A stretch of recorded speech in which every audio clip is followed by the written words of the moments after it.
Uno. No empieza ella, ¿no? Eso es lo que no le tengo. Empezamos nosotros. Bueno, buenas tardes. Uy, ahora sí, está fuerte.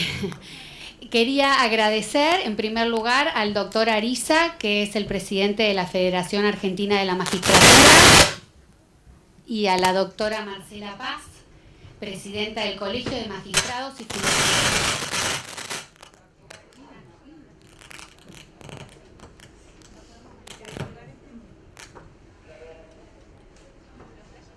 Hola. Hola. Y a la doctora Marcela Paz, que es la presidenta del Colegio de Magistrados y Funcionarios de la Justicia de la Ciudad, por la organización de estas jornadas.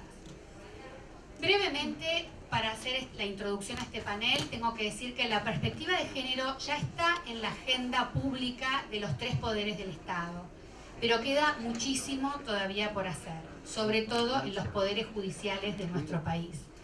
El lugar de subordinación que todavía ocupamos las mujeres en la sociedad es el caldo de cultivo para que prospere la violencia. Por eso es la importancia de este panel, por los temas que vamos a tratar y por la calidad sobre todo de las expositoras a las que va a presentar brevemente la doctora Verónica Andrade. Muchas gracias.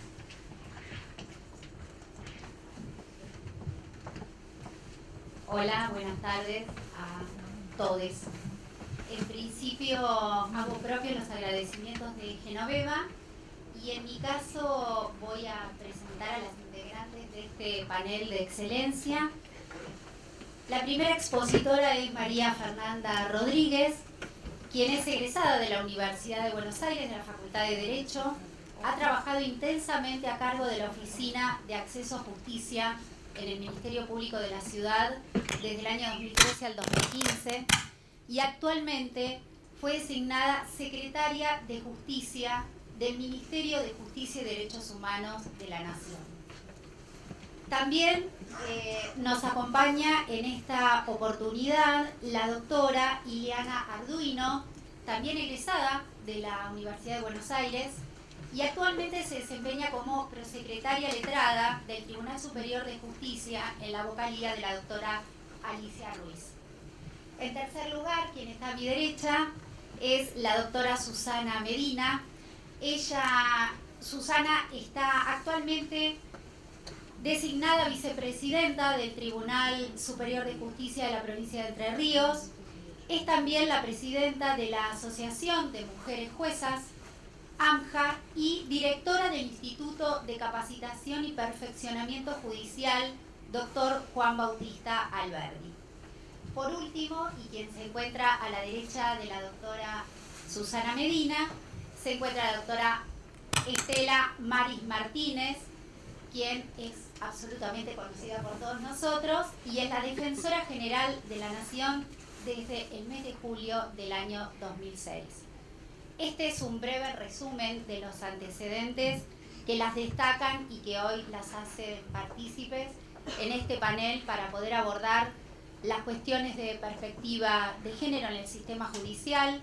Es cierto y apoyo lo que acaba de decir Genoveva en cuanto al camino recorrido, que es muy importante, pero hay otro tramo del camino por recorrer que tiene que ver con la verdadera inserción de la mujer en todos los ámbitos, en no solamente permitirles que conozcan y accedan a los derechos que le competen por ley, sino al desarrollo básicamente de la posibilidad de acceder a fuentes de trabajo que les dé absoluta y plena autonomía económica, de la misma manera que trabajar en la capacitación estructural y cultural de los parámetros que hacen que haya cuestiones de hombres y cuestiones de mujeres. Por eso me parece importante ya cederle la palabra para que ellas puedan desarrollar los aspectos que tienen que ver con este tema central. Muchas gracias a todos.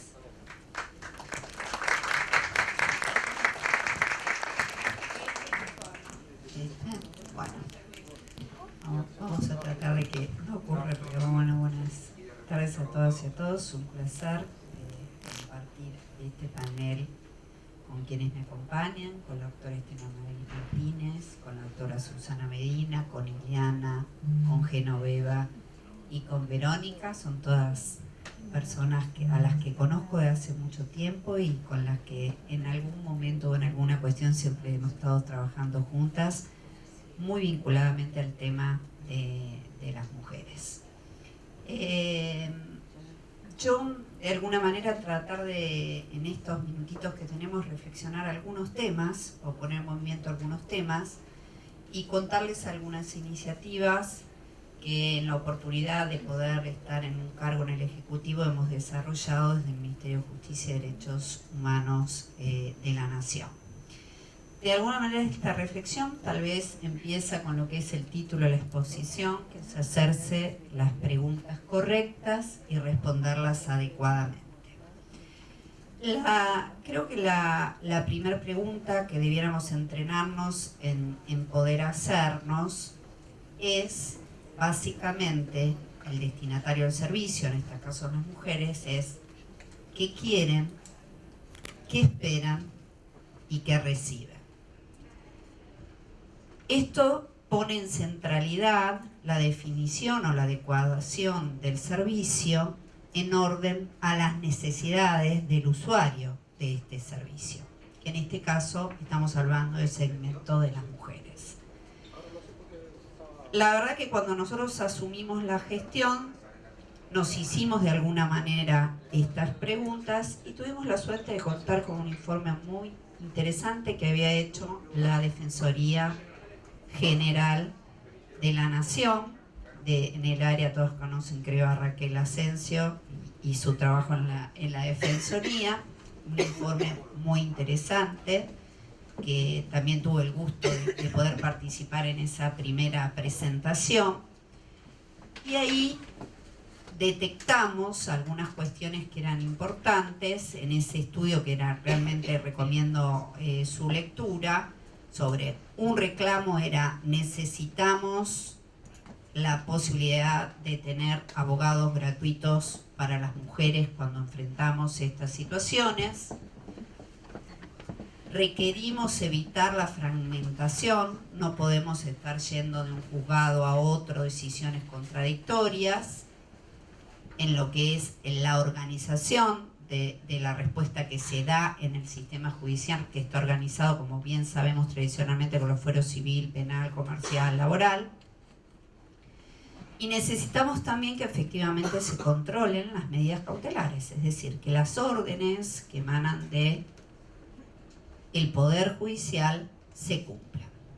No queremos, de alguna manera, nos planteaban las mujeres, más escudos de papel. La segunda pregunta, que es troncal para poder dar respuesta a los qué, es preguntarnos cómo implica o qué implica comprender cabalmente la profundidad y la extensión de la transformación que requiere la justicia para entender las particularidades de las mujeres, las personas del LGTBIQ+, y a su vez, aparte de comprender, reconocer cuáles son las limitaciones de las estrategias que solemos emplear para dar estas respuestas, si han sido efectivas, si no lo han sido. Entonces, la segunda respuesta, que yo creo que es troncal para cualquier proceso de implementación o cualquier proceso de cambio, es el cómo. ¿Cómo vamos a realizar, llevar adelante las transformaciones? Porque muchas veces incluso los reconocimientos legales de las mujeres son arrozados con el cómo de la implementación. En las líneas de trabajo que hicimos en materia de género, entonces, fue uno de los primeros reclamos, como les decía, cómo hacíamos este equipo judicial, cómo transformábamos la justicia en materia de género y cómo creábamos de alguna manera una base de estudio que nos dijera cuál sería la arquitectura institucional que puede mejorar la respuesta judicial a la conflictividad que atraviesan las mujeres. Y ahí trabajamos durante casi, les diría, 2 años con una comisión de expertos. En esa comisión estaba sentado primero con una perspectiva muy federal, había representantes de varias provincias, teníamos también, digamos, una representación interinstitucional, es decir, había gente que pertenecía a Defensoría, gente que pertenecía a Asesoría Tutelar, algunos eran fiscales, otros eran jueces y académicos. La verdad que tomamos como base la investigación y todos los periplos que atravesaban las mujeres producto de la fragmentación. Y el ejercicio fue, y les digo, estaba sentado el Tribunal Superior de Córdoba, el Procurador General de la Provincia de Salta, el Tribunal Superior de Tucumán. El ejercicio fue: saquémonos nuestras prácticas, no pensemos si lo vamos a poder hacer. Si hoy tuviéramos que armar un sistema que diera respuesta a una conflictividad que ocurre en el ámbito de lo privado, que requiere una respuesta integral, ¿armaríamos el sistema tal cual hoy funciona? Y ese ejercicio, les puedo decir, en el casi 2 años de trabajo de la comisión, fue un ejercicio recurrente y constante. Y no les cuento las disputas entre penalistas y civilistas, porque eran y todo el tiempo volvíamos al mismo lugar, no nos dábamos cuenta de nuestras propias prácticas, no podíamos salir de esa cultura. Bueno, la verdad es que terminamos armando una ley modelo procesal, tomamos la decisión de que eso no iba a entrar en el Congreso a través de lo nacional, por más que podíamos hacer una definición más inmediata en la justicia nacional, porque hoy tenemos todavía una competencia. Entendimos que respetar el verdadero federalismo era generar esta ley y entregarla a las provincias. ¿Cuáles son algunos de los principios básicamente que esta ley procesal genera? Bueno, básicamente lo que hace es unifica, no tenemos más, no quiero usar la palabra fuero porque me reta el ministro, me dice, tenemos que desterrar la palabra fuero también, en todo lo que implica esta palabra.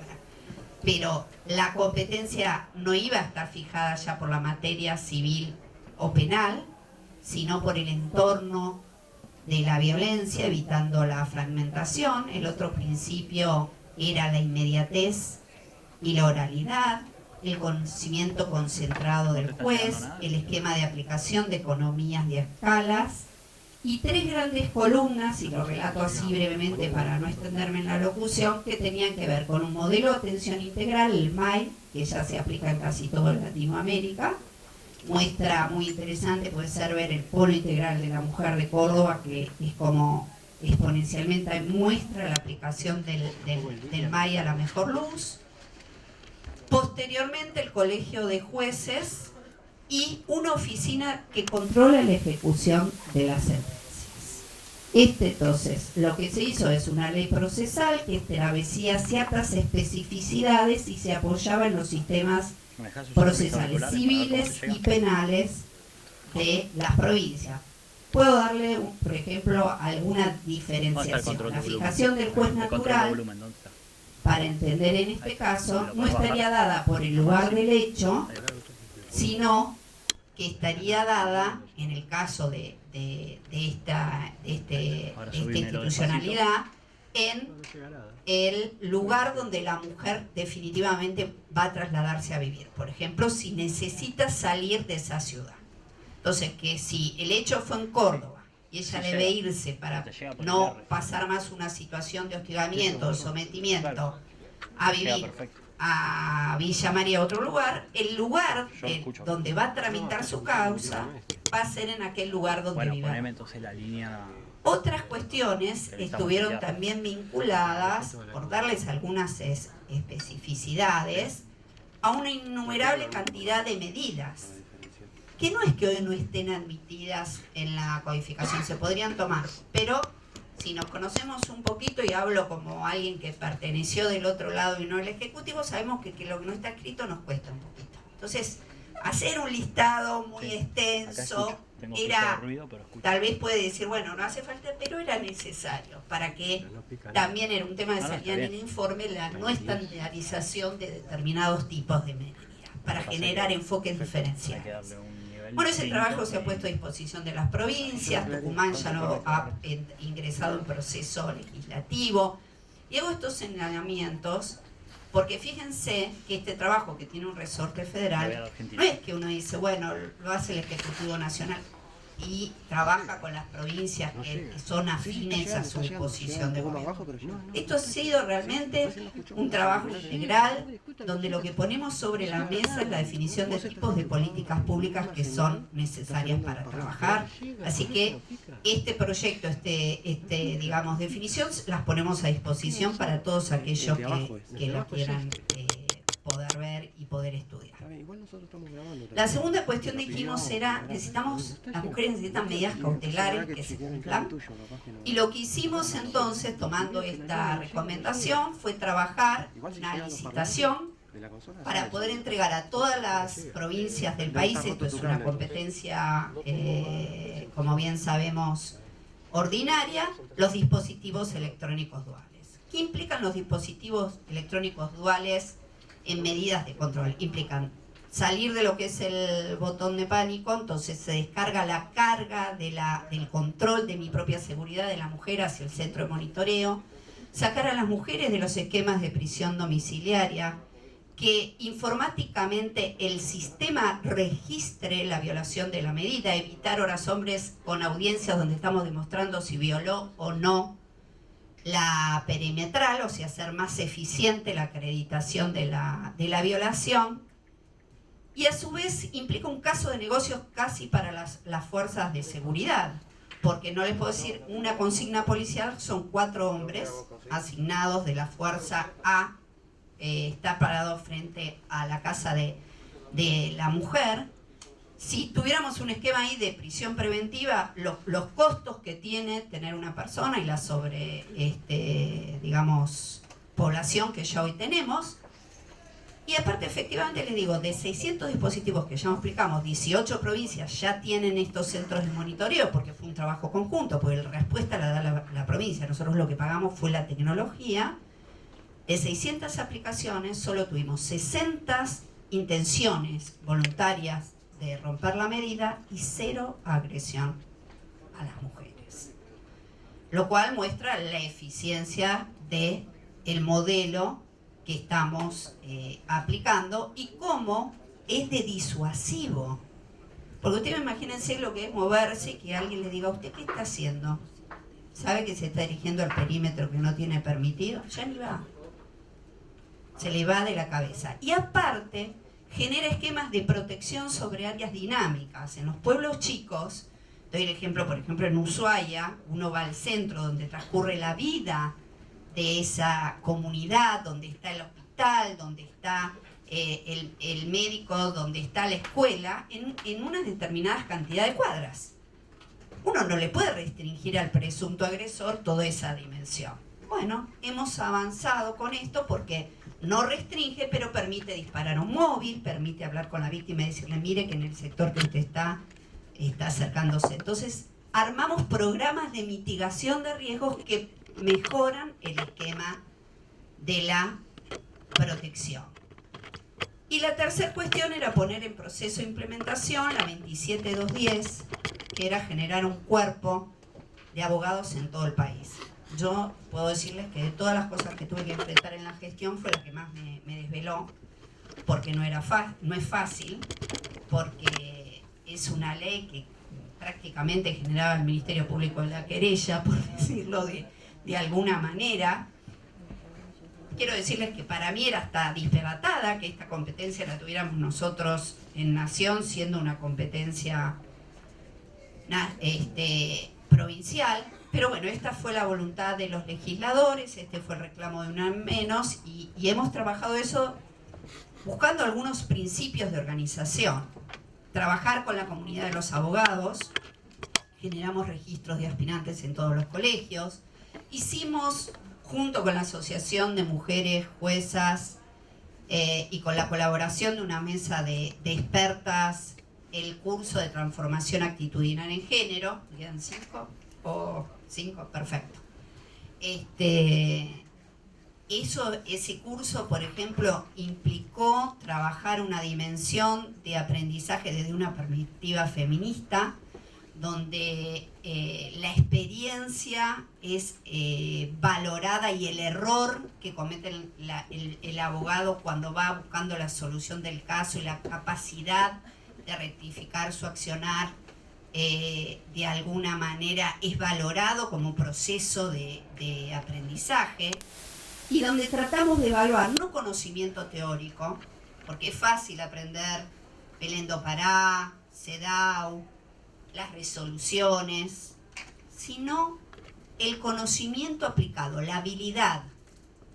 Las habilidades que para mí son mal llamadas blandas, porque tener empatía no es ninguna habilidad blanda, que no son actualmente posibles de ser medidas con los mecanismos de evaluación del aprendizaje tradicional.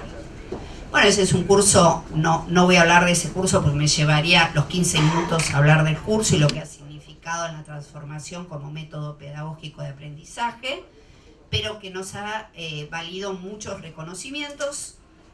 Nos han requerido varios poderes judiciales de la región la posibilidad de remitir este curso, en el que se trabajó de manera integral, desde ludópatas, psicólogas, he firmado con cine, tuvimos que contratar una productora de cine, actores, y la verdad que es muy, pero muy interesante. Estamos trabajando actualmente los 2 módulos que siguen, que tienen que ver ya con evidencia digital. Los entornos digitales hoy son un tema que hay que saber manejar, porque muchos de los delitos transcurren en estos entornos, y abuso sexual infantil, porque tenemos cifras que si nos ponemos a hablar aquí, creo que todos que pertenecemos al sistema de justicia, podemos decir que tenemos números que son realmente terribles. Hicimos ese curso, con ese curso hacemos la selección de los aspirantes, y luego, si no tienen impedimentos, los contratamos. Y a su vez estamos firmando convenios con todos los poderes judiciales del país para que nos remitan los casos, sean organismos derivadores de estos casos, y trabajando muy aunadamente también con las defensorías públicas, que ya tienen un trabajo muy importante, las defensorías civiles, sobre todo lo vinculado a las medidas cautelares, también lo tiene la Defensoría General de la Nación, para trabajar en base del principio de complementariedad, es decir, aquello que funciona en la provincia, si tenemos muy bien el trabajo de medidas cautelares con la Defensoría, enfocarnos nosotros tal vez más al tema de las querellas. Y a su vez, esta posibilidad de tener aspirantes que los tenemos examinados y que sabemos que tienen perspectiva de género, que nos permite, en una dinámica tan abundante como es el tema del género, de la violencia de género, es poder tener como, acabo de usar un término futbolístico, esto no es muy feminista, pero es tener el banco de suplentes. Saber que si necesitamos contratar otro abogado o abogada, ya lo tenemos testeado, sabemos que tiene perspectiva de género y que podemos hacer un buen trabajo. El objetivo es lograr que ese cuerpo realmente sea un cuerpo de élite, en donde trabajemos mucho el tema de la capacitación, la capacidad de la transformación y el litigio estratégico, que sí, digo, y en esto mi amigo con lo que era el cuerpo de abogados y la ley 27210, nos va a permitir tener el mismo tipo de nivel de abogados y el mismo tipo de litigio en algunas cuestiones muy relevantes en todo el país. Así que por mi parte no mucho más. Les agradezco la posibilidad de estar acá. Les agradezco al doctor Daniel Ariza, no la veo a la doctora Marta Paz. Veo acá muchas caras conocidas. Marcela, me parta. Sí, pobre, sí. Veo acá al doctor Rafael Gutiérrez, que ha trabajado tanto desde la Junta Federal de Cortes. Así que no mucha más. Muchas gracias.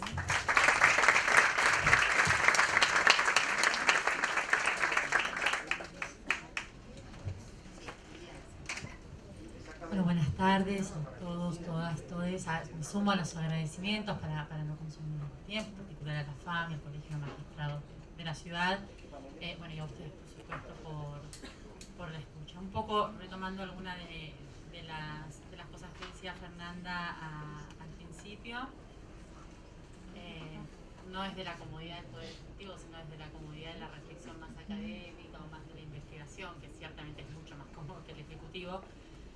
Mi idea era presentar algunas de las líneas de trabajo que me parece, como señalaba al principio Genoveva, después de un tiempo en el que venimos transitando esta necesaria interpelación desde los feminismos, desde la teoría feminista, desde los estudios de género, al modo en el que los sistemas de justicia penal, me voy a enfocar en ellos, abordan los casos que involucran la dimensión de género en la victimización.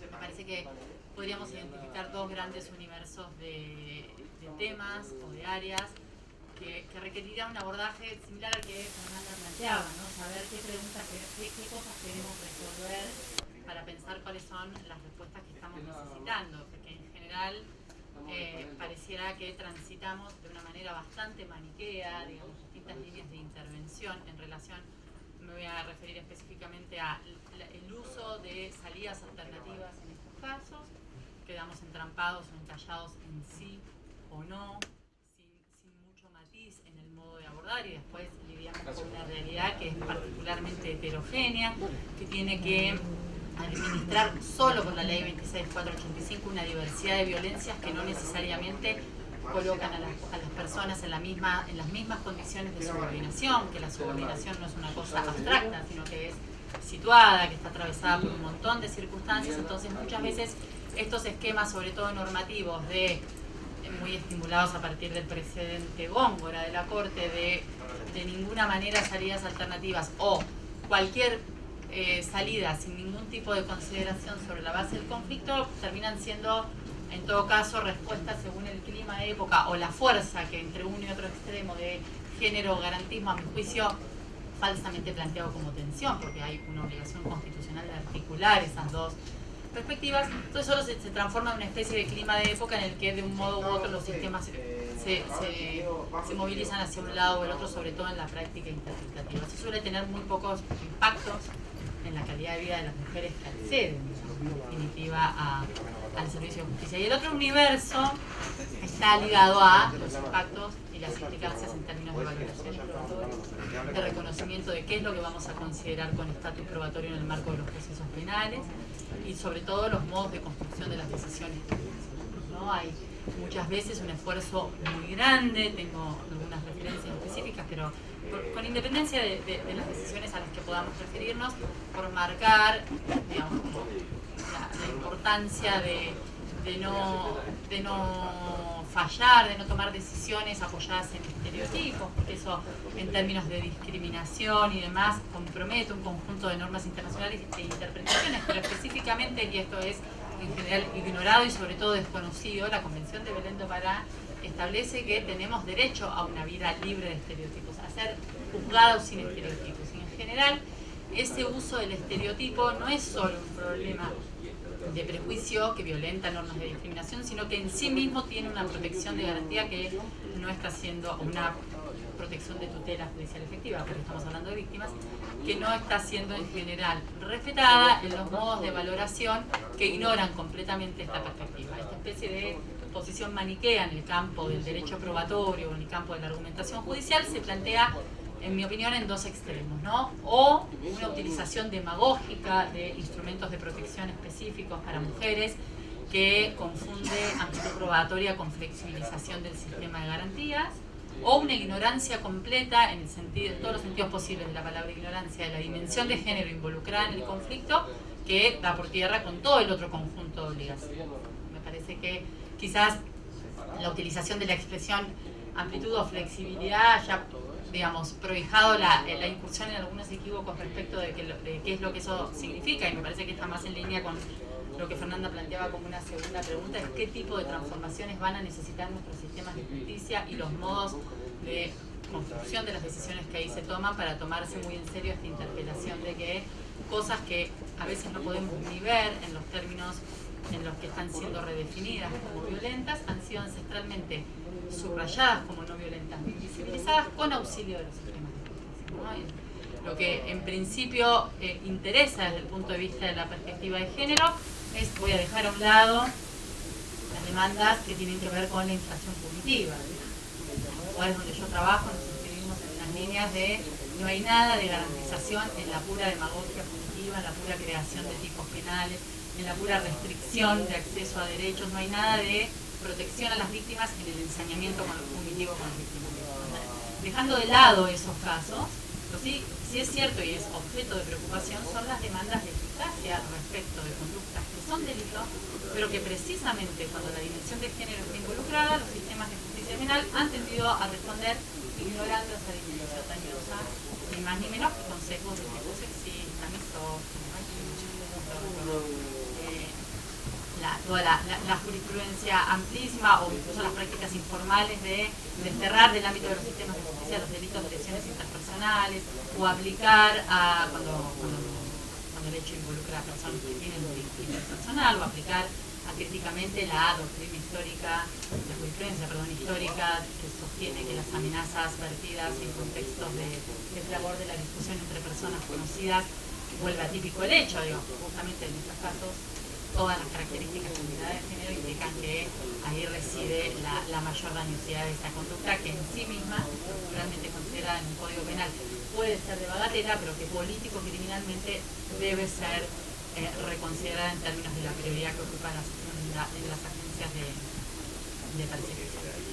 Yo no podría dedicarme enormemente a los dos ejes que entiendo exigen pensar de una manera más articulada. Sí me gustaría rescatar una reflexión de Ferraioli, porque muchas veces, sobre todo desde el garantismo, porque quienes tienen posturas más autoritarias no tienen mucho problema con la dificultad de conciliar el esquema de garantías con los mandatos que plantea la perspectiva de género. Pero para quienes tenemos adhesión al modelo constitucional que es garantista, independientemente de las corrientes teóricas en las que nos enrolemos, lo cierto es que las tensiones son más o esas, digamos, insisto, yo misma digo tensiones, que pienso que no tenemos que decir más tensiones, digamos, pero las dificultades de conciliarse son más marcadas, ¿no? Pero recordaba algún trabajo de Ferraioli, sobre todo en los derechos fundamentales y algunas citas de Derecho y Razón, pero para no gastar tiempo con citas, pero sí un reconocimiento acerca incipiente de que el sistema de garantías tenía que poder incorporar la diferencia sexual y que probablemente en algunas cuestiones, como por ejemplo el ejercicio de la acción, considerar el interés de las víctimas era una garantía diferenciada que había que asegurar, precisamente porque el impacto es completamente distinto, ¿no? Y esa es una obra de hace varios años, pero que en todo caso bien podemos poner en discusión, criticar desde el punto de vista de que la crítica es una forma de reconocimiento y sobre todo mejorar, en el sentido de profundizar una línea que hay ahí que plantea que estaríamos siendo un poco deshonestos si suscribiéramos que sus aportes teóricos no, en modo alguno, podrían compatibilizarse con una mirada de género en el ámbito de los sistemas de justicia. Ahora, volviendo al tema de salidas alternativas, que es en el que me quisiera dedicar un poquito más, uno de los, me parece interesante colocar preguntas, no respuestas en absoluto, ¿no? Pero primero, si nosotros miramos datos, ¿cuánto de efectividad hay en esto de la promesa del envío de todos los casos a juicio? La idea de que hay ahí acceso efectivo a la justicia porque garantizamos el sometimiento de los procesos penales a su tramitación ordinaria y no a ninguna gestión de salidas alternativas. Del otro lado, ¿cuánto de cierto hay en que sobre todo por la pregunta que recogía Fernanda, como una preocupación tomada del informe de la Defensoría respecto del control de las medidas de cautelar, cuánto de razón asiste a quienes sostienen que cuando hay salidas, las salidas no se controlan? Entonces me parece que un poco salir de la posición maniquea tiene que ver con poder recuperar, por ejemplo, que la probation, sobre todo la suspensión del proceso de prueba, no ha sido pensada para estos tipos de casos en el diseño en el que nosotros la conocemos hoy. Ha sido pensada principalmente como una herramienta de descongestión de los sistemas de administración de justicia, para garantizar respuestas de calidad y, más un poquito de comillas en algunos casos, sobre todo por los déficits del control posterior, y para evitar los problemas de la criminalización en casos de personas primarias. No tenía cualquiera puede acceder al debate parlamentario de esa reforma del artículo 76 y demás en el Código Penal. Ninguna de estas cuestiones estaba, tanto así que de hecho la aceptación o no de la víctima es un factor bastante relativo para la procedencia o no de la víctima. Entonces me pregunto, quizás si volviéramos sobre el instituto y viéramos qué revisiones profundas hay que hacer para que sea compatible con el abordaje de estos casos, quizás no necesitamos transitar en esta especie de cornisa de todo o nada, sino reversionar en función de las necesidades que el tipo de conflictividad plantea. Cierta tendencia a pensar las herramientas procesales como respuestas generales para todos los tipos de conflictos, muchas veces, sobre todo para estos casos, deja fuera la posibilidad de una reversión que genere una diferencia donde la diferencia es importante. Por ejemplo, en términos de consentimiento. Podríamos pensar reglas de consentimiento de las víctimas en estos casos que no sean iguales a las de una persona que ha tenido un delito contra la propiedad respecto a un agresor al que no conoce en una situación pública sin ninguna condición de intimidación ni temor de repitencia como podríamos encontrar en este tipo de casos. De modo tal que la forma de obtención de ese consentimiento, el modo de hacerlo jugar en el proceso de una salida alternativa debiera ser distinto. Lo mismo con el tipo de medidas que van a imponerse. En algunos casos las medidas son adecuadas y tienen que ver con el tipo de conflicto, pero hay innumerable cantidad de expedientes en los que el tipo de medidas no guarda ninguna relación. Eso da mucha razón a quienes sostienen que las medidas no funcionan. Pero ni las medidas ni los juicios funcionan o no funcionan per se. No son ahí cosas que pueden producir unos resultados, sino que son herramientas que tienen relación de eficacia según cómo ellas sean utilizadas. Y ciertamente los mecanismos de control, ¿no? Nosotros tenemos, entre otras cosas, por ejemplo, una jurisprudencia que considere ya por las razones que sea, de implementación, por la dificultad de la implementación de las autoridades de ejecución, luego la transferencia de potestades a los tribunales orales, perdón por la falta de federalismo, estoy hablando un poco de la situación en la Ciudad de Buenos Aires, pero por lo que sea que ha llegado, por ejemplo, a consolidar de una manera razonable en términos garantistas que una medida está cumplida cuando el Estado ha omitido control. Ahora, en estos casos, la omisión de control se traduce muchas veces en una escalada en la agresión. Entonces, el Estado debiera, por lo menos, reorganizar sus recursos de control de manera distinta según el tipo de caso al que está aplicándole una salida alternativa, porque la necesidad de monitoreo necesariamente no va a ser la misma. Con esto no sé cómo voy de tiempo por las dudas porque siempre me pasa. Y a esto quisiera sumar una cosa que me parece que ha generado una distorsión bastante importante, que es la idea de, por supuesto que está acreditado por un montón de investigaciones, por las estadísticas, por los informes de evaluación que se hacen de los sistemas de justicia, no quisiera aburrir con datos, pero que en general ha habido un sesgo histórico y que las medidas no consideradas de calidad como el juicio han sido aplicadas preferentemente a los conflictos que los operadores, por inercia institucional, por historia cultural o lo que sea, consideran menores, y ahí, digamos, los conflictos de género tienen una puerta de entrada. Me lo dio Miguel. Ahora, eso se ha intentado revertir en muchísimos casos, por ejemplo, con instituciones generales que prohíben la utilización de ese tipo de herramientas. Me parece que se trata de una práctica, todas las prácticas institucionales y las medidas también tienen contextos y momentos, ¿no? Y que en algunos momentos uno haya necesitado ciertas herramientas para torcer inercias institucionales, para establecer nuevas formas de funcionamiento, para marcar tonos y prioridades que no son asumidas individualmente por cada uno de los integrantes, sino que necesitan, digamos, sobre todo el ejercicio de facultades rectoras que marquen que eso es lo esperable. Eso mucho más que la propia convención, ¿no? Por supuesto siempre es importante el proceso de capacitación y la consustanciación de los operadores, pero mientras esa llega no preguntamos los motivos, pero mejor que algunas cosas empiecen a modificarse. Ahora, la imposición de esas reglas para los operadores debiera tener algún tope cuando esos operadores se encuentran víctimas que quieren otra cosa. Entonces, en muchos casos lo que se ve en la administración de justicia son invocaciones cómodas de Góngora y de instrucciones generales que se chocan de bruces con lo que una cierta víctima está queriendo en un caso en particular. Entonces vemos jurisprudencia donde los ministerios públicos llegan planteando que pueden prescindir de la consulta a la víctima porque lo que prima en el caso es una versión del acusatorio totalmente inconexa del resto de las garantías que están ahí en juego.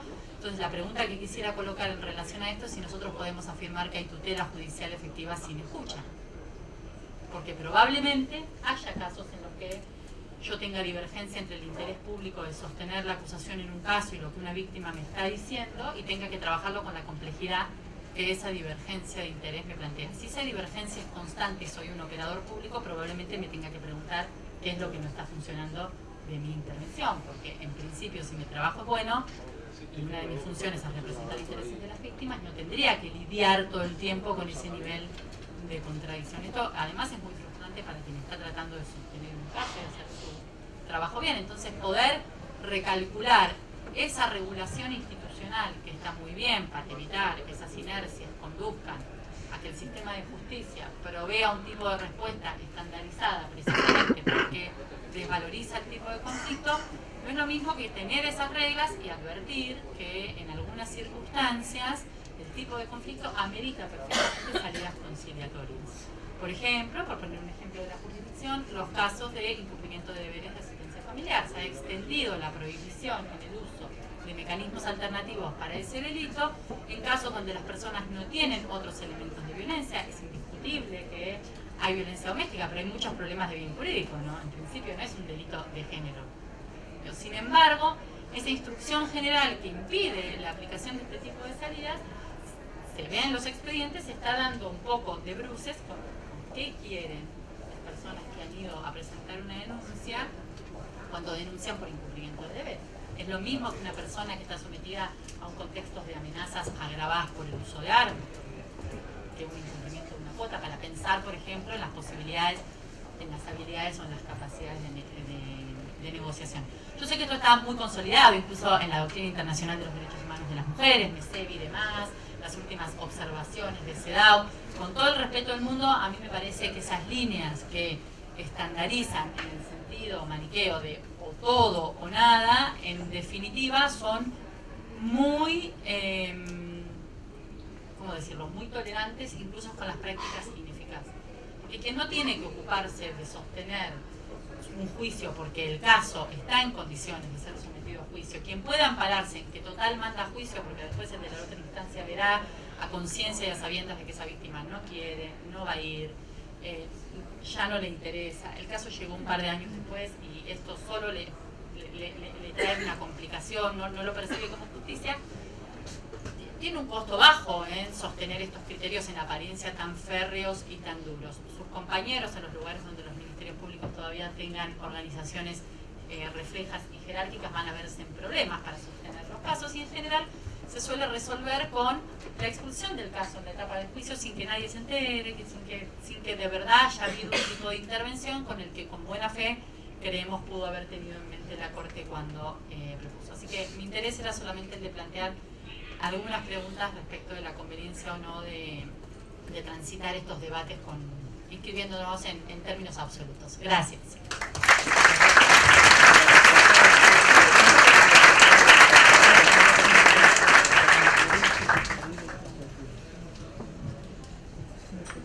Bueno, muy buenas tardes. En verdad, celebro este panel, celebro el público. Hay hombres y mujeres casi en el mismo porcentaje. Qué contenta hubiera estado Carmen Argibay. Carmen Argibay, que el próximo sábado 15 de junio hubiera cumplido 80 años. Carmen Argibay, que hace 25 años hablaba de estos temas y nadie la quería escuchar. Y le cerraban la puerta. Y la insultaban. Carmen Argibay, que con otras colegas pioneras como ella, valientes como ella, como la doctora Elena Hayton y la doctora Estela Maris Martínez, que está a mi lado, trabajaron cuando otros no lo hacían en género. Alzaron su voz cuando otros callaban. Peleaban por los derechos de las mujeres cuando de esos temas no se hablaba. No se hablaba de violencia de género, de femicidio, de transfemicidio, de violencia de género. No se hablaba de la equidad.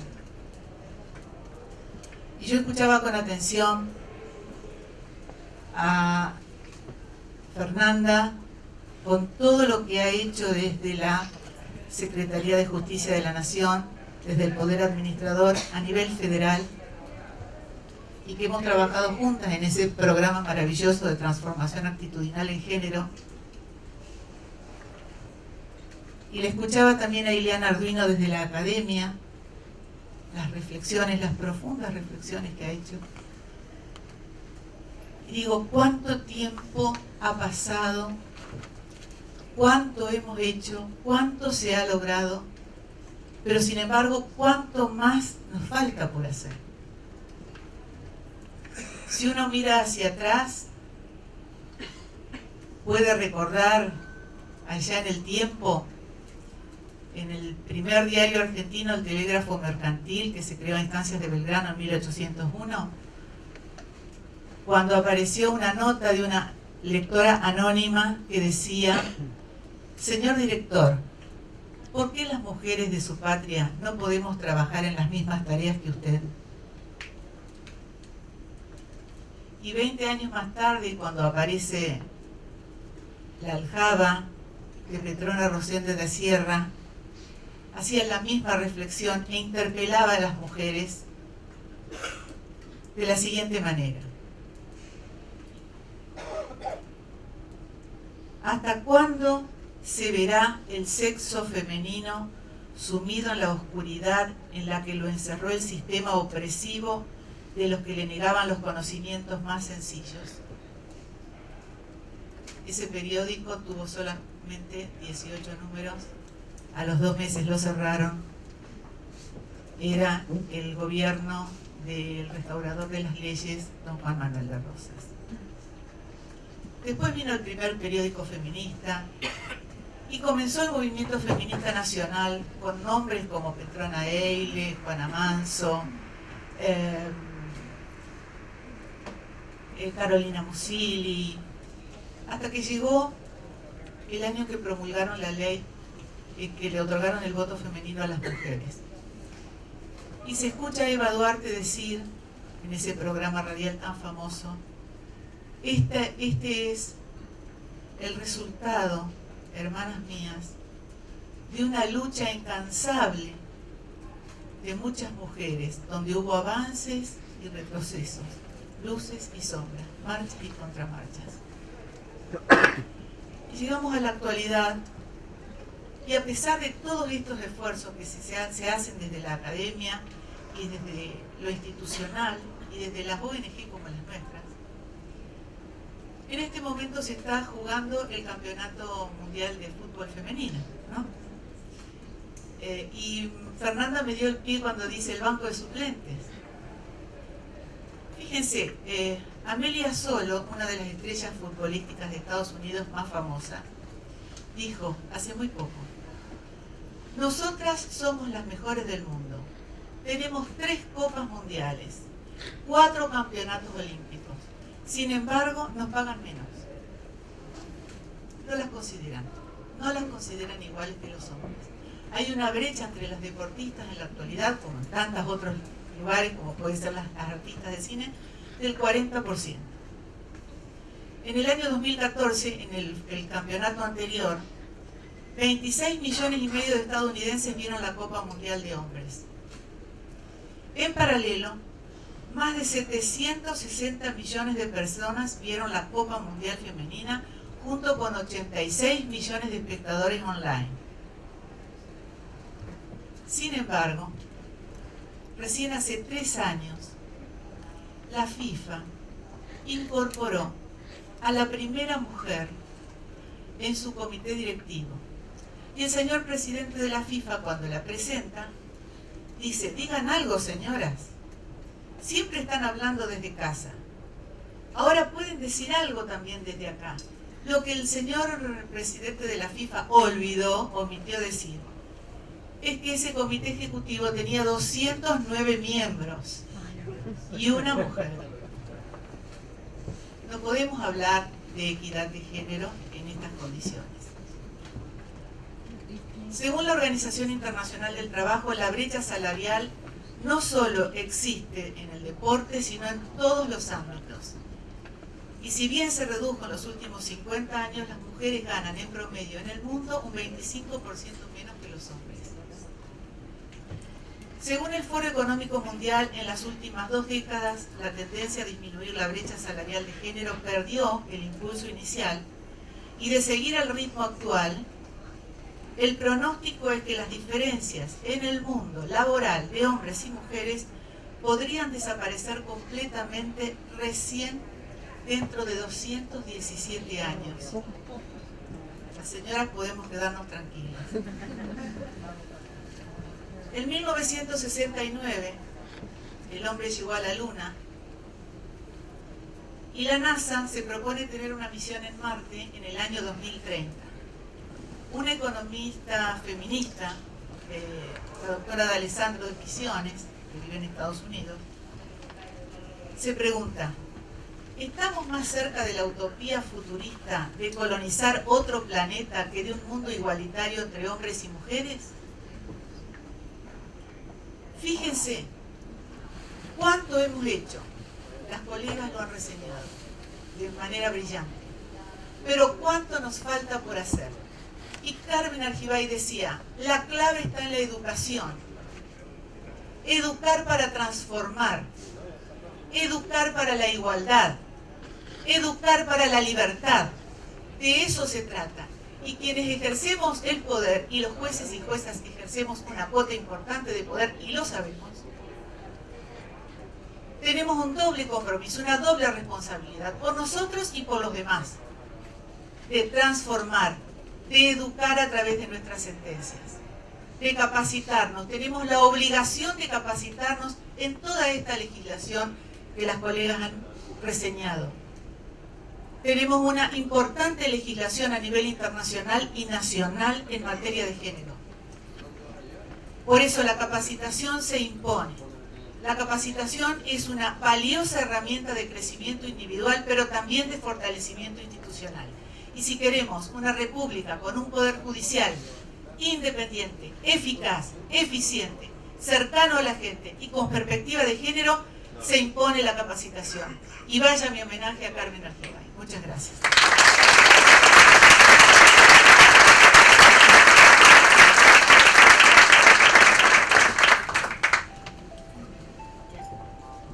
Bueno, antes que nada agradezco la invitación.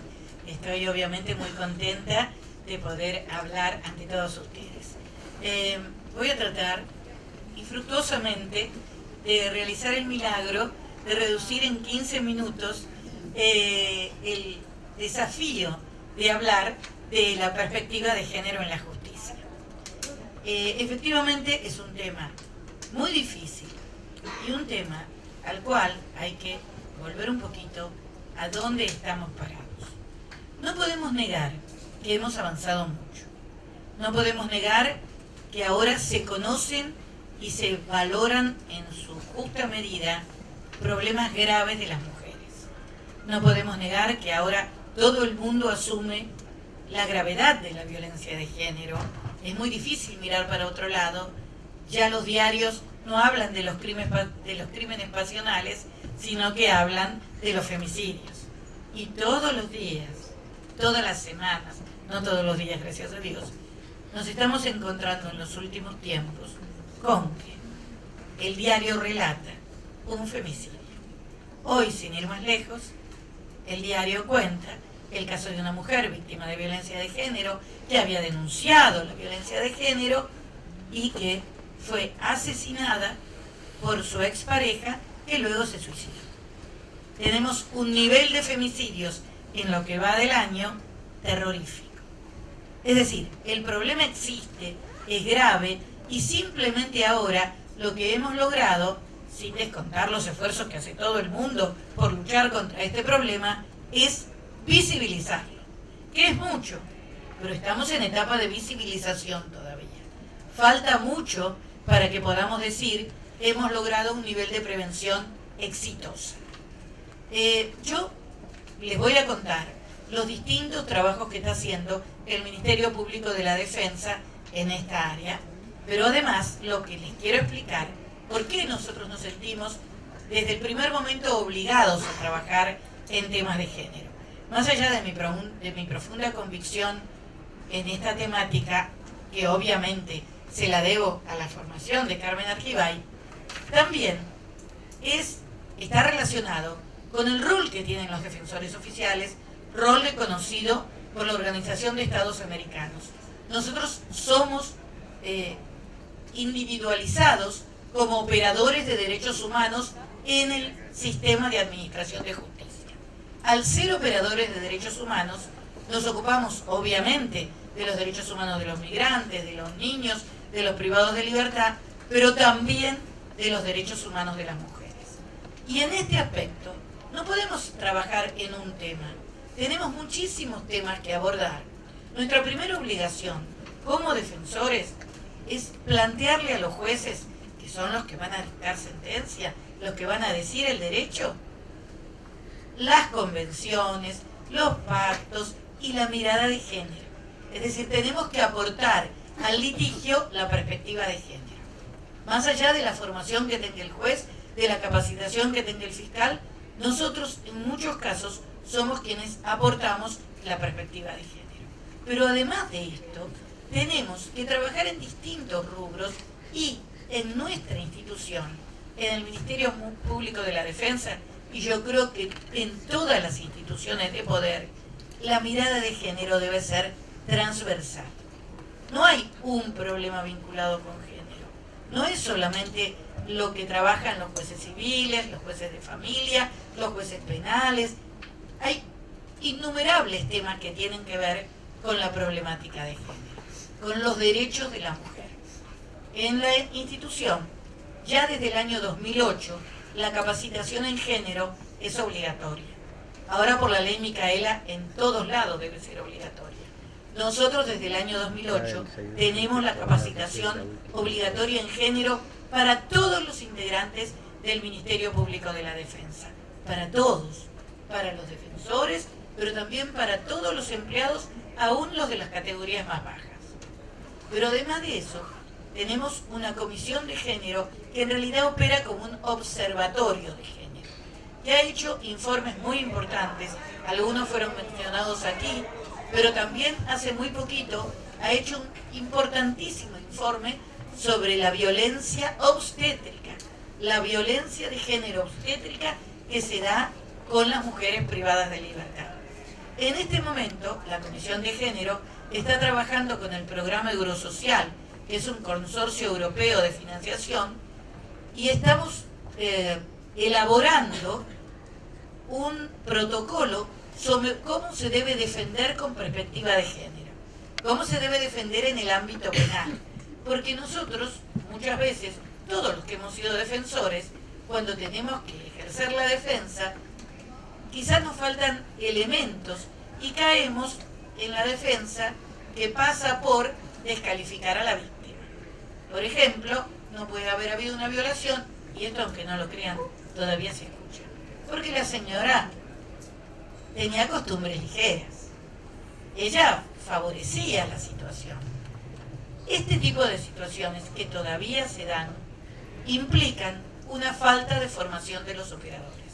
Por eso, con el programa Eurosocial Justicia estamos elaborando un protocolo para defensores que cuenta con dos expertas. Una es la doctora Rita Segato, la antropóloga que ustedes deben conocer porque saltó a la fama en la Feria del Libro. Es muy famosa, es una antropóloga brasileña, pero en el medio, en nuestro medio, para los que no estuvieran expertos en temas de género, todos la han podido conocer porque tuvo una actuación muy destacada en la última Feria del Libro, y además por una catedrática española que es penalista especialista en temas de género. Ambas están elaborando con un grupo importante de defensores cómo se debe defender y están desarmando la teoría del delito. Es decir, están aportando una mirada de género para hablar de tipicidad, para hablar de antijuridicidad y para hablar de culpabilidad. Y en base a eso explicar cómo se debe defender sin abandonar la postura de respeto a los derechos de la mujer. Además de eso, la Comisión de Género cuenta con patrocinio jurídico gratuito en casos no penales.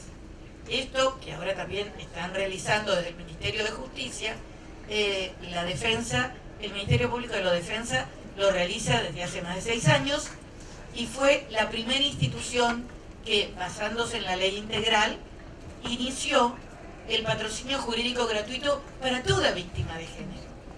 Porque ¿qué pasa? El patrocinio civil es solo para las personas que no tienen medios económicos, pero no se consideraba que la víctima de género, por ser víctima de género, esté en una situación especial de vulnerabilidad.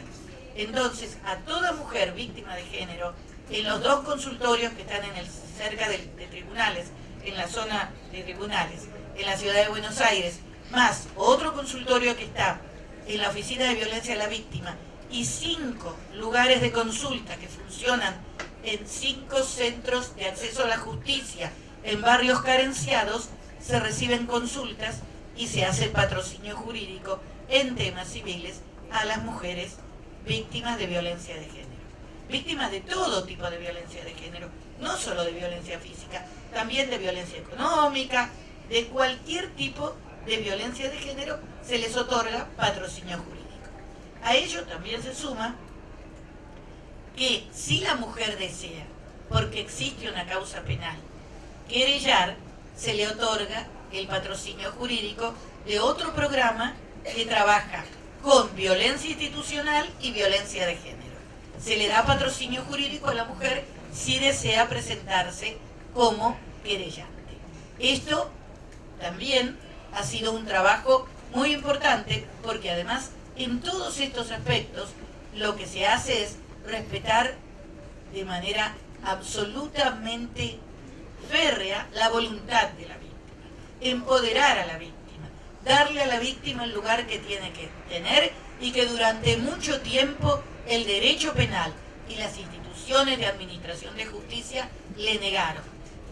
Reivindicar que la víctima no es un objeto de prueba. Obviamente no es la dueña del proceso. Reconocemos que el Estado tiene un rol protagónico, pero el Estado no puede desconocer los intereses de la víctima. No puede desconocer, no puede negarse a escucharla, no puede negarse a que sienta que es la dueña de su destino, también en lo que es la justicia penal. Yo siempre recuerdo un caso terrible de violación. Yo era la defensora, era defensora ante tribunal oral, y la señora, que era una mujer grande, que había sido violada para que confesara dónde estaban las llaves de una caja fuerte, una mujer de más de 50 años, y cuando pudo declarar ante el tribunal, un tribunal que estaba integrado casualmente en ese momento por quien era presidenta de la Asociación de Mujeres Jueces y por otra mujer que también había sido presidenta, un tribunal que la acogió, la respetó mucho, y cuando la señora por primera vez pudo contar todo lo que había pasado, dijo: durante mucho tiempo yo no me sentí persona. Ahora me doy cuenta que estoy recuperando mi identidad, por lo humillada que se había sentido por haber sido víctima de un terrible delito sexual. Todo ese tipo de cosas que requiere un abordaje especial, un abordaje distinto, un abordaje respetuoso, se logra mediante una profunda capacitación de todos los operadores. Esta comisión también trabaja, por ejemplo, en temas de derecho laboral. Hoy Raquel Asensio, que es la secretaria letrada a cargo de esta comisión y que es el tábano que no me deja vivir con los temas de género, se pasó toda la mañana en el juzgado que dictó el amparo por el tema de la señora que quería ser colectivera, que ustedes lo deben conocer. Porque, ¿qué se exigió? Que ahora que ya estaba confirmada la sentencia de amparo, se exigiera un protocolo de cumplimiento, que se supervisara judicialmente la ejecución de la sentencia, para que no quedara en que esa señora le dan un colectivo tipo de lástima, pero que no se facilite el acceso de cualquier mujer a la posibilidad de manejar un colectivo. Sobre todo porque un dirigente gremial de los colectiveros, de un grupo de colectiveros, dijo que era absurdo el amparo, que le estaban robando el trabajo a los varones y que las mujeres estaban físicamente incapacitadas para manejar un colectivo. Esto es, que les digo, tiene semanas de antigüedad. Entonces por eso ahora va a haber un cumplimiento judicial. ¿Por qué cuento estas cosas? Porque no podemos vivir en un mundo rosa en el cual digamos ya somos todos iguales, está todo ganado. No, todavía estamos luchando, hombres y mujeres juntos, para lograr realmente que esa igualdad que preconizan las constituciones y los pactos sea una realidad de todos los días. También este observatorio trabaja para detectar las falencias, ha hecho varios estudios, en las sentencias, es decir, ¿por qué las sentencias no son realmente productivas? ¿Por qué todavía tenemos problemas para lograr una verdadera protección? Y esto nos lleva hasta el litigio internacional. En este momento denunciamos al Estado argentino ante la CEDAW, la comisión que crea la Convención contra la Discriminación, contra toda forma de discriminación contra la mujer.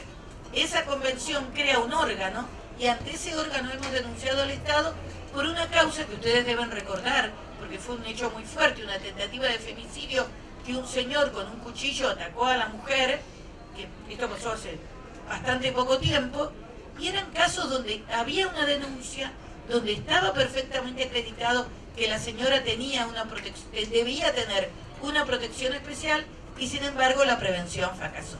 ¿Cuál es esa prevención? No lo sé.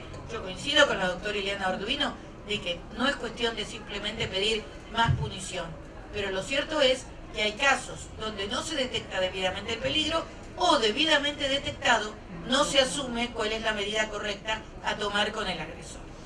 Es decir, muchas veces se considera más grave romper un auto para robar un pasacassette, realizar cualquier delito contra la propiedad, que agredir o poner en riesgo la vida o la salud de una mujer. Y esto, que está cambiando, durante muchos años llevó a consecuencias absurdas. Y esto, insisto, no es solamente reclamar vanamente más punición. Otro tema en el cual hay que trabajar mucho es en las causas de justificación. Se intentó incorporarlo al código, no se logró. La doctora Llerena, que formaba parte del grupo que redactó el anteproyecto, que ahora está ante la Cámara ante el Congreso, intentó, a pedido de varias de nosotras, poner una causa de justificación específica, una legítima defensa calificada para la mujer que reacciona y da muerte a su agresor, luego de que hay todos unos antecedentes, que hay antecedentes probados de violencia de género en su contra. Es decir, si yo entro a una casa de noche y el dueño de la casa me mata, tengo derecho, el dueño de la casa tiene derecho a una legítima defensa privilegiada. Pero si la mujer que está sola en el ámbito doméstico y vuelve a ser agredida por la persona con la que convive, ella o su hijo, por tratar de defenderla, se produce una reacción contra el agresor, aquí no hay inversión de la carga de la prueba. Todavía tenemos resabios totalmente patriarcales, no solo en nuestro Código Civil, sino también en nuestro Código Penal. En todo eso hay que trabajar. También hay que trabajar al interno de las instituciones. Como les decía, no hay que quedarse solamente con lo que pasa en el afuera. En todos lados se cuecen habas. Nosotros por eso ahora estamos trabajando, creo que lo firmo la semana que viene, en un protocolo de acoso sexual para aplicar dentro del Ministerio Público de la Defensa. Para las mujeres que están en un esquema de poder y son víctimas de acoso sexual por parte de sus jefes o por parte de sus superiores jerárquicos. En muchos lugares se mira por otro lado. Yo me acuerdo que era joven y me decían, de esto ni se hablaba, y me decían, no, callate, que si vos decís eso van a decir, no hay que nombrar mujeres. No, pero no importa. ¿Pero por qué a mí me tratan así? Bueno, no importa, pero ¿por qué a mí me hacen comentarios sobre la ropa? ¿Por qué me dicen que yo tengo que actuar de determinada manera, que tengo que ser más simpática? ¿Por qué? ¿Por qué? Que me pidan que estudie más, pero no que sea más simpática, o que actúe de determinada manera o me vista de determinada manera. Y esto todavía en algunos lugares sigue existiendo. Y también en el ámbito de los sistemas de administración de justicia. Por eso vamos a empezar tirando la primera piedra. Ya ha salido ayer en el boletín oficial que la administración pública también ha establecido un protocolo de género para los casos de acoso sexual. Nosotros vamos a establecer en el ámbito del Ministerio Público de la Defensa también un protocolo de acoso sexual. Esto también se combina con proteger a las mujeres principalmente vulnerables, y por eso tenemos un equipo que trabaja en trata. Este equipo está a cargo de la doctora Marcela Rodríguez, que también es una especialista en género y además en temas que tienen que ver con la trata, y ahí acompañamos a las mujeres víctimas de trata y las ayudamos a litigar en las causas de trata. No solo a litigar penalmente, sino a litigar civilmente, y de esa manera se ha obtenido la primera indemnización para una víctima de trata, indemnización fijada por el Tribunal Oral de Ushuaia, y con el agregado de que esta indemnización, que es un caso paradigmático, no solo se condenó a los autores de la trata, a los que fueron condenados penalmente como autores de la trata, sino también a la municipalidad de la ciudad de Ushuaia, no, perdón, es Río Gallegos, no es Ushuaia, es Río Gallegos, a la municipalidad de la ciudad de Río Gallegos, porque no había tomado los debidos recaudos con los lugares que a la vista y paciencia de todo el mundo aparecían como cafés, pero en realidad eran prostíbulos encubiertos. Y entonces se sancionó por no actuar con su deber de vigilancia y se le impuso que debe pagar una indemnización. En este momento, con el auspicio de la Embajada Británica, estamos realizando un libro, se está realizando un libro, una publicación con una experta británica destinada también a capacitar a los operadores judiciales en este tipo de supuestos. Bueno, ya tengo que terminar, pero el mensaje es que todos somos responsables. La situación por la que se está atravesando y que ya visibilizada, tenemos obligación, todos y cada uno, de colaborar para reparar, es, insisto, un deber no solo ético, sino jurídico de todos quienes ocupamos lugares en el sistema de administración de justicia. Y es muy hermoso saber que pudimos contribuir para hacer de este mundo un mundo más justo para todos y para todas. Gracias.